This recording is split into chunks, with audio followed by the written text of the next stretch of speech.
we have to start all over.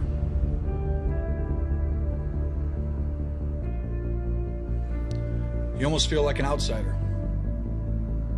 The coaches are sympathetic, but they still have to coach, and you're not there. It's a dark place. Probably the darkest it's ever been. You're sad and down and out, and you ask yourself, why did this have to happen? It's in this moment that you find out who you really are and what you're really about.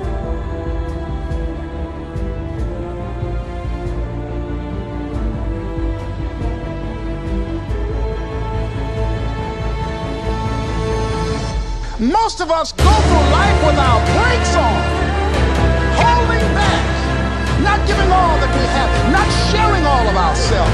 Most of us go to our graves still holding on, rather than releasing it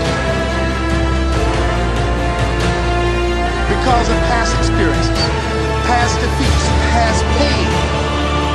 We look back, well, it didn't work out then. It probably won't work out now.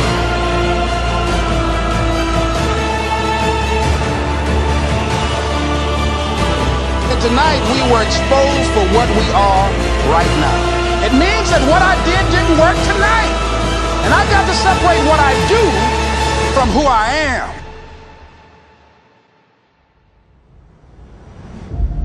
I feel like we all have two battles, or two enemies going on.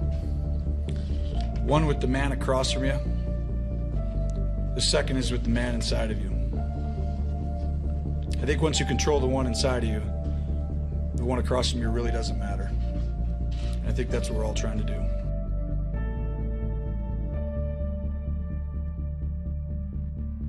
You aren't handed anything. You earn everything, every single day, over and over again. You have to prove it.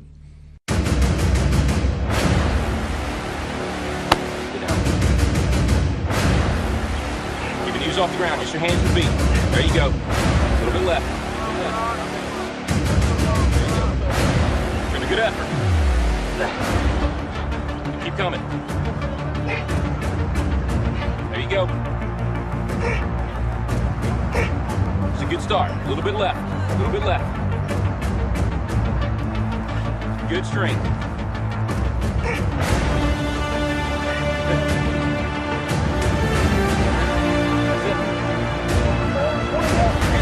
Give me your best. You keep going. That's it.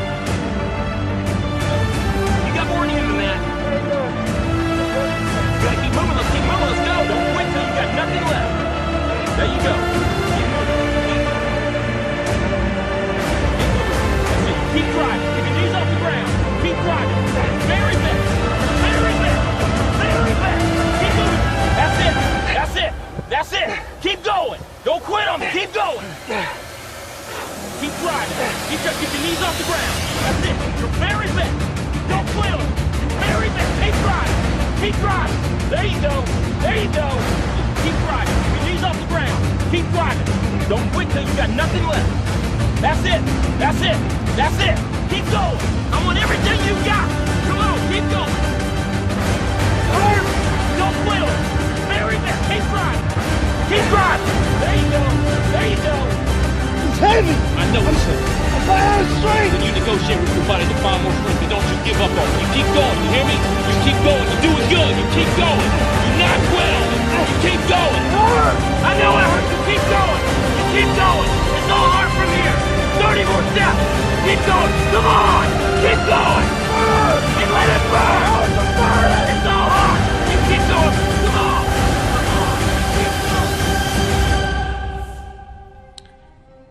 It's in this moment that you find out who you really are and what you're really about.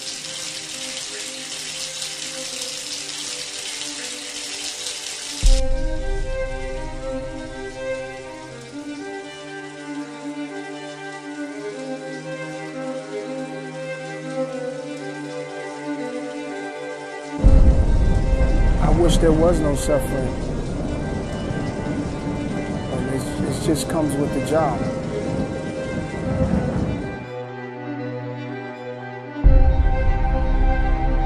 Some of the greatest work comes from pain, or some great work comes from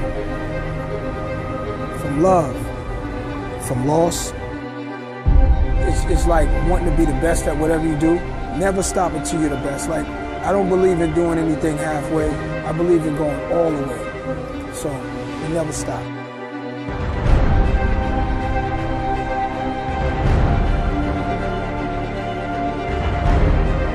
When you see hard times and you get knocked down, get back up. And if you keep putting everything you got into it, and you keep getting back up when you get knocked down, it's almost impossible to fail.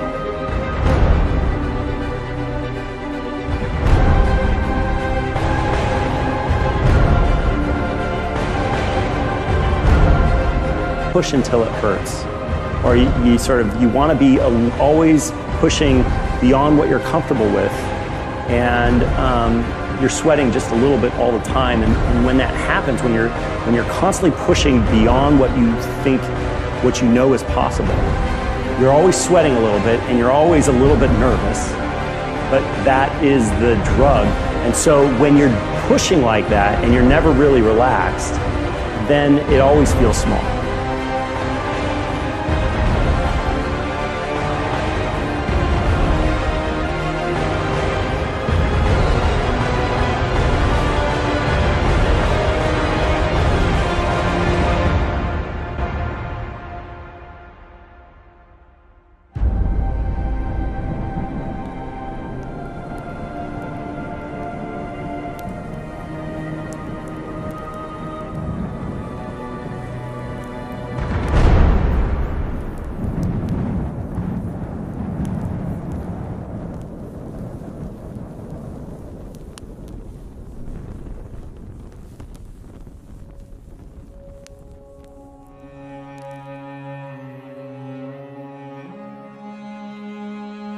Anything you want, good, you can have.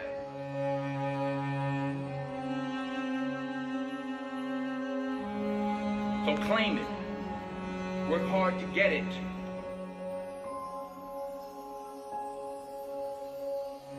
When you get it, reach back. Pull someone else up. Aspire to make a difference.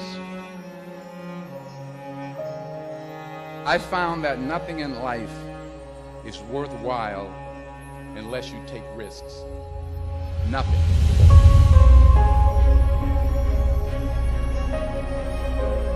Nelson Mandela said, "There is no passion to be found playing small and settling for a life that's less than the one you're capable of living."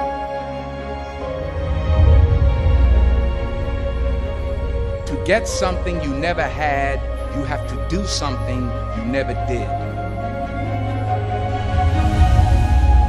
Les Brown's a motivational speaker. He made an analogy about this. He says, imagine you're on your deathbed, and standing around your deathbed are the ghosts representing your unfulfilled potential. The ghost of the ideas you never acted on. The ghost of the talents you didn't use. And they're standing around your bed, angry, disappointed, and upset. They say, we came to you because you could have brought us to life, they say. And now we have to go to the grave together. So I ask you today, how many ghosts are going to be around your bed when your time comes? Can't live my life based upon what other people think about me. So I can't concern myself too much with what other people think. You know, it's just not healthy. I don't think I could continue to do what I do if I was constantly worrying about what somebody thought about it. If you're going to be good at something, it does take a while. Just enjoy the getting there.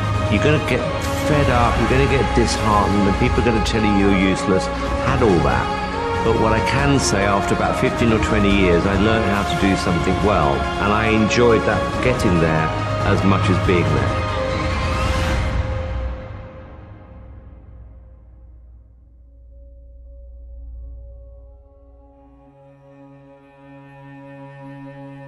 Now, I'm sure in your experiences in school and applying to college and picking your major and deciding what you want to do with life, I'm sure people have told you to make sure you have something to fall back on. Make sure you got something to fall back on, honey. But I never understood that concept, having something to fall back on. If I'm going to fall, I don't want to fall back on anything. accept my faith. I want to fall forward. I figure at least this way I'll see what I'm going to hit. Fall forward. This is what I mean. Reggie Jackson struck out 2,600 times in his career, the most in the history of baseball. But you don't hear about the strikeouts. People remember the home runs. First pitch, right in his wheelhouse, as Don Steve would say.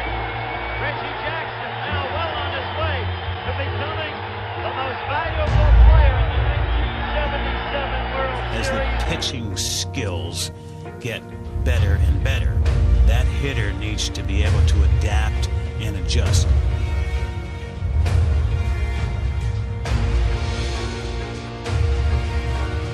The best thing that ever happened to me, the best thing that ever happened to me is I hit rock bottom. By far the best thing that ever happened to me is hitting rock bottom. I think for men, I have 2 boys and I'm gonna be in pain when I witness these guys go through this. But I think the best thing that can happen to a man is a heartbreak, a very strong heartbreak, and a very big failure early on in business.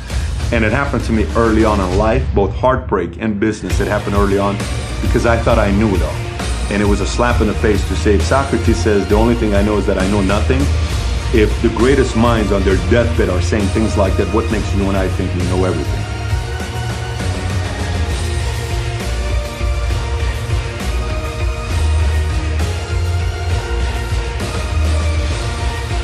If I'm going to fall, I don't want to fall back on anything except my faith. I want to fall forward.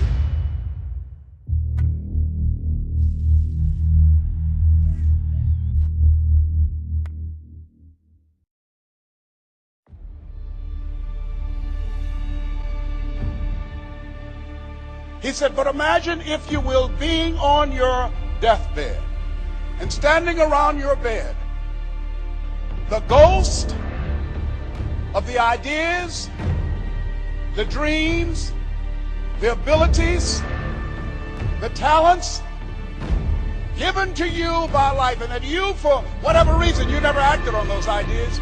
You never pursued that dream. You never used those talents. We never saw your leadership. You never used your voice. You never wrote that book.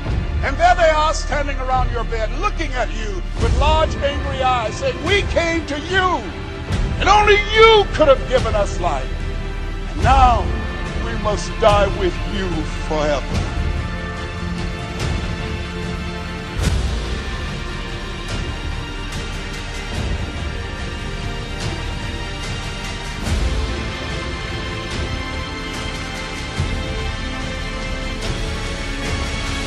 So it's not how much you have, it's what you do with what you have. And we all have different gifts. Some money, some love, some patience, some the ability to touch people. But we all have it. Use it. Share it. That's what counts. And the question is, if you died today, what ideas? What dreams, what abilities, what talents, what gifts will die with you?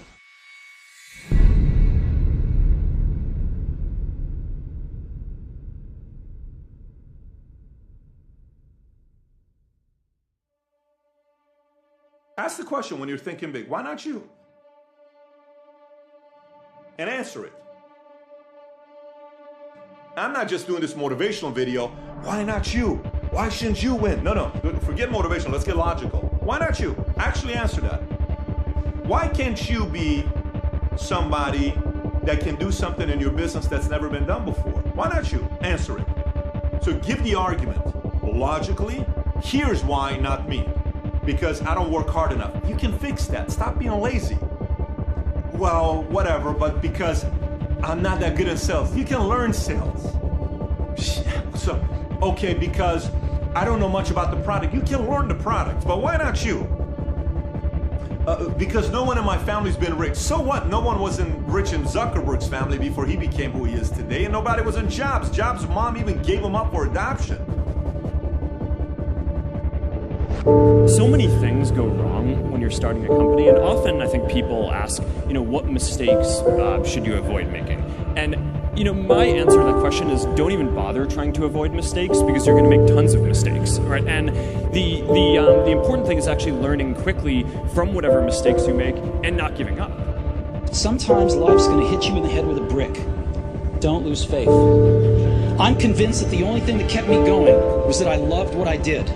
You've got to find what you love. I mean, there are things every single year of Facebook's existence that could have killed us or made it so that it just seemed like moving forward and making a lot of progress just seemed intractable. But you just kind of bounce back and you learn. And nothing is impossible. You just have to kind of keep running through the walls. So why not you? Make the argument. Why not you? Truly get into it. Then give the other argument. Why not you actually doing this? Why shouldn't you be the person? And say, I'm a very smart person. I love people. I actually like to make money, to make a difference in the world. And you know what? I care for people. And I have some things I want to do. If I get money in my pocket, it'll be good. I'll do good with it. And I got a big heart, and I am talented, and I know the right people. Boom! That's why not you.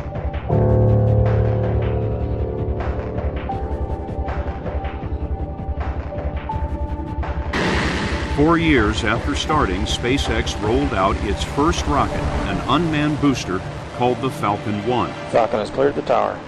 But the first 3 test flights failed to reach orbit. When you had that third failure in a row, did you think, I need to pack this in? Never. Why not? I don't ever give up. I mean, I'd have to be dead or completely incapacitated. Who convinced you can't do it?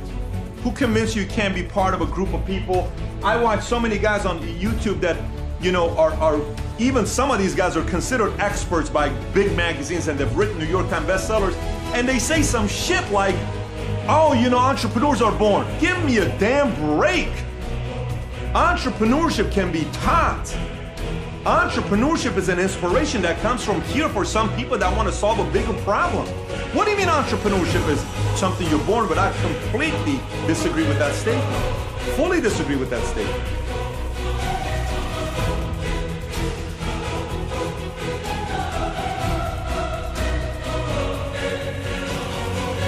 If you want to do anything worthwhile in life, you've got to be hungry.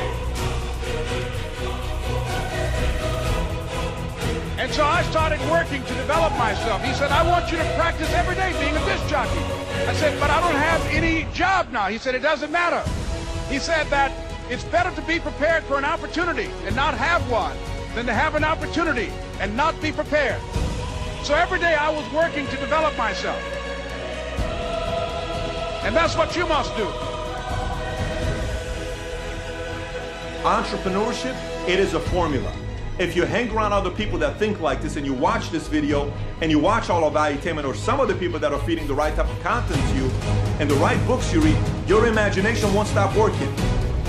Because the entrepreneur is numbers, solving problems. How can I do it better, faster? Why can't you learn those skill sets? Why can't you? You can. So why not you? And don't let anybody convince